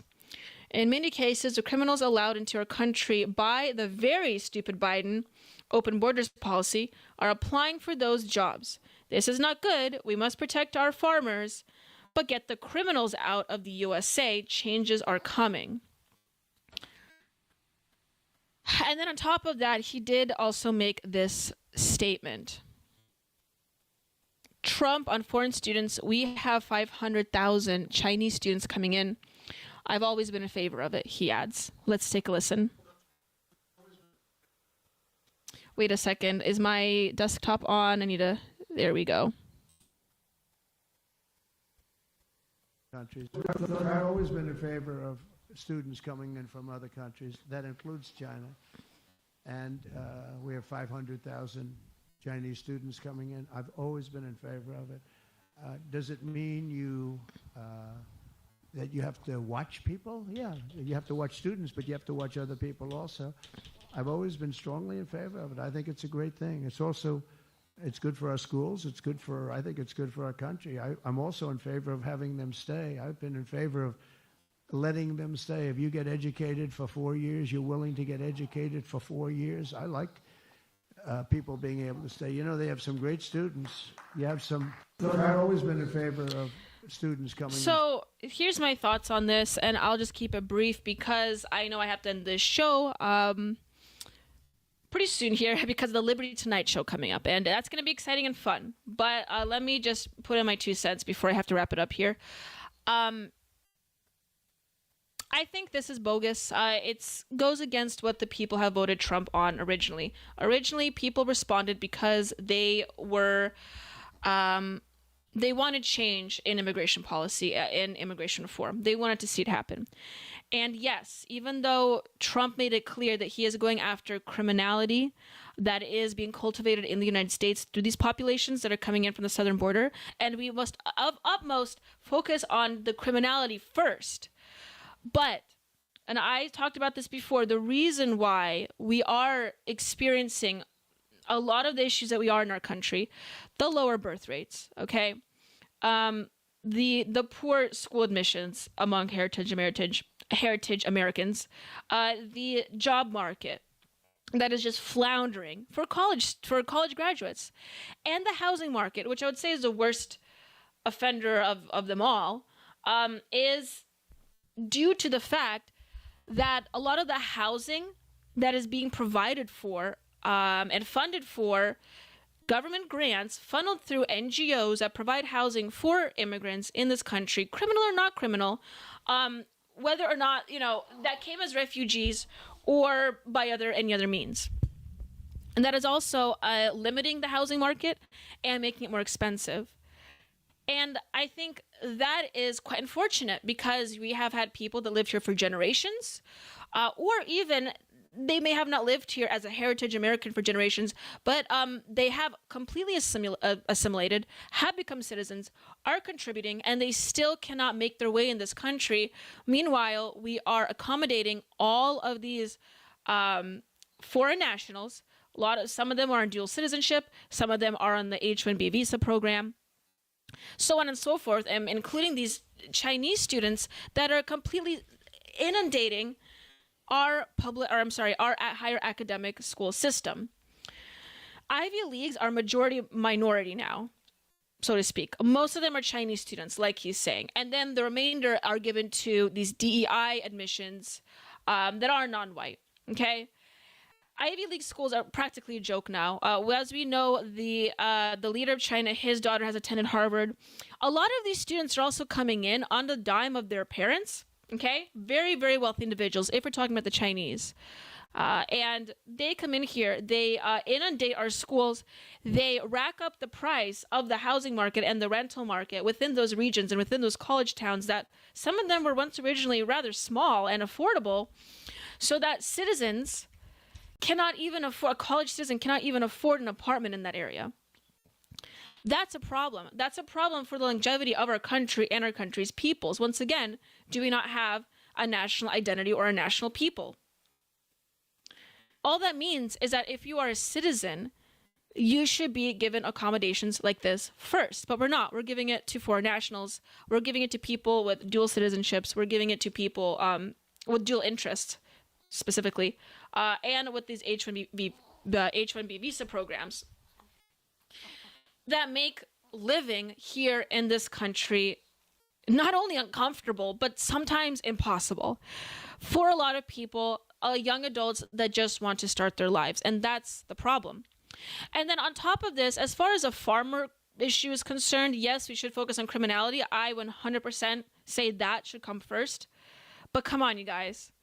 There's a lot of jobs out there that can be done by Americans, okay? The reason why we are facing this issue with how would I put this? With the overinflation of the college degree, and why the college degree is so watered down, now it's meaningless, and a lot of us go into debt for college degrees, is because jobs like this, within agriculture, within the hotel industry, or the hospitality industry, is overtaken by immigrants. Why is it that our government elites, our government institutions want us to have a slave caste? Because that's essentially what they're creating here.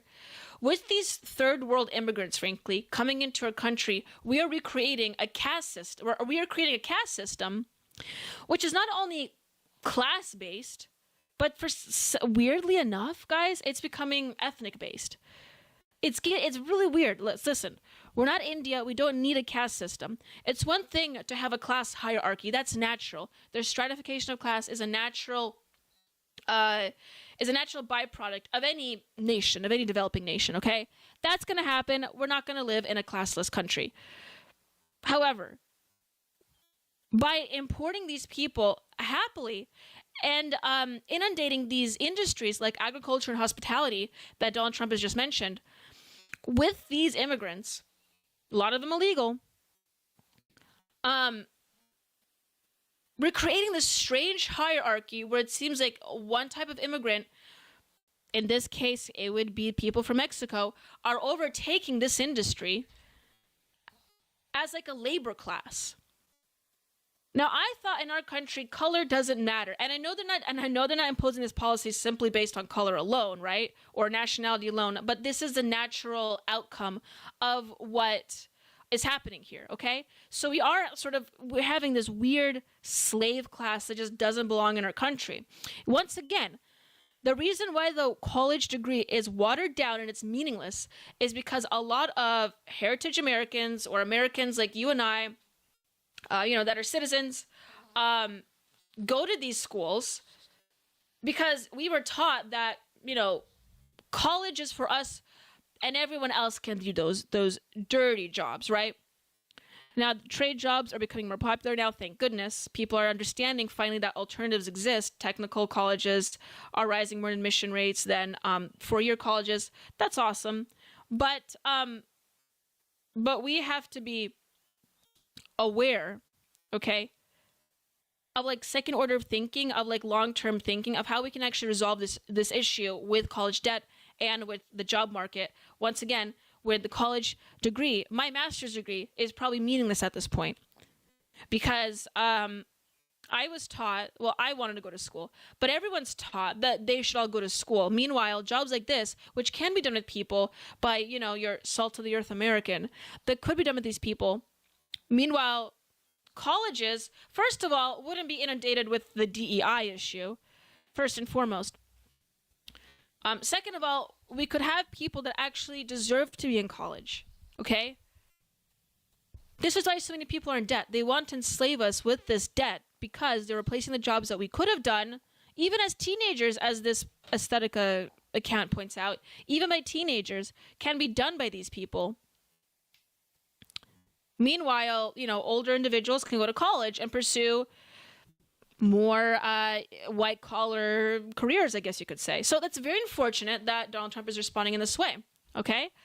Leo, what do you think of all of this? I just want to ask you, what do you think of all of this? Do you think farmers... do you think legal farmers should stay? What do you think?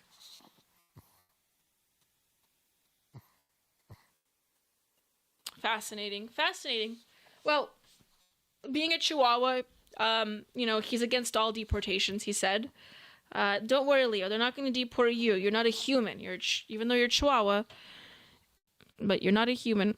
Leo wants a treat. He does, Bruiser. He wants a treat. I wanted to make one other point, and it has escaped my mind. But I will end with on this note. A statement has been declared. Statement from the Secretary of State Marco Rubio was just released, everybody. Tonight, Israel took unilateral action against Iran. Let's read this together. Breaking news. We are not involved in strikes against Iran, and our top priority is protecting American forces in the region. Israel advised us that they believe this action was necessary for its self-defense. President Trump and the administration have taken all necessary steps to protect our forces and remain in close contact with our regional partners. Let me be clear. Iran should not target U.S. interests or personnel. Okay. So that's a statement. No more foreign wars. No more foreign entanglements. America first policy only. America first policy only. Safety, law and order. That's what the people voted for. And I sure hope that the administration can maintain that within the remainder of its term. Okay, you guys. Leo, let me take this off you. I gotta end it here, folks, but only because we have the Liberty Tonight show coming up, and I'm gonna drop a link, or maybe they can drop a link in the chat for their upcoming show. But I want to thank you guys so much for joining Culture Trauma. Also, if you have some spare loose change in your pocket, please join the AP4libertyshop.com. Under the Culture Trauma collection, you can have the Culture Trauma mug and some delicious Culture Trauma coffee that I'm drinking right now. Leo cannot have any. But thank you so much for joining Culture Trauma. Bruiser wrote, head empty, only Chihuahua. Exactly. only Chihuahua. Thank you, everyone. Let me do my outro here. What an episode! One episode. It was an episode. I like the interview. The interview was quite done well, I would say. He had a lot of good, interesting points. Leo got to show up regardless. We have $1. Hold on. $1 by Quest Fanning. The smart foreigners hate the idea of ignorance polluting our country. This is true. This is true. I would agree. Thank you so much for the $1, Quest Fanning.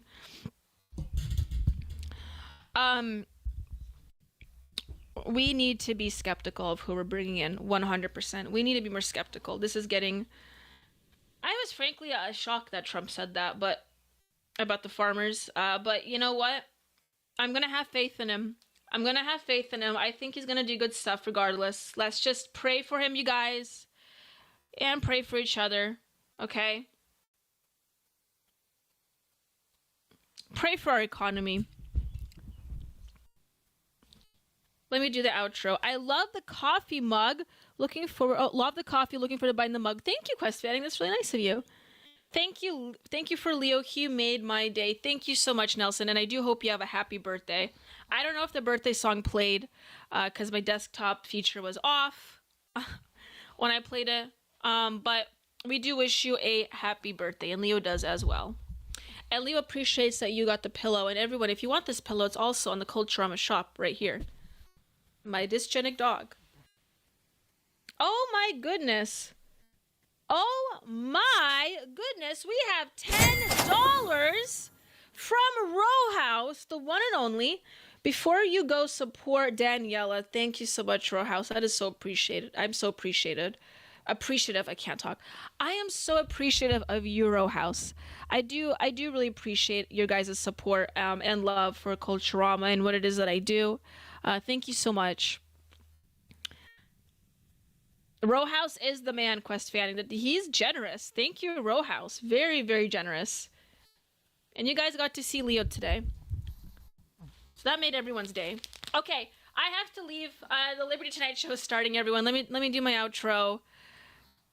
Where's my favorite song?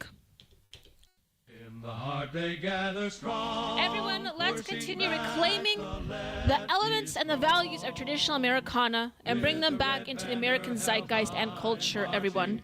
I hope you guys continue fighting the good fight, preaching the right things, and standing up for what is virtuous. I hope you have a good rest of your night and a good evening. I will see you guys on a Saturday night gaming stream. And until then, please enjoy the Liberty Tonight show following right after this show. Have a wonderful evening, and God bless you all. I'll see you Saturday. We've got the power now. The Reds are going down. With a flagpole planted firm, golden dreams that won't decay, marching proudly through the day. In the eagle's shadow by, we find our strength and take our pride. Let the voices echo loud, tearing through the waiting crowd. We've got the power now, in the heart of every town. We've got the power now, the Reds are going down. Across the plains and mountains tall, hear the victory call. With courage and with might we strive, in the light of freedom's sky. We got the power now, in the heart of every town. We've got the power now, the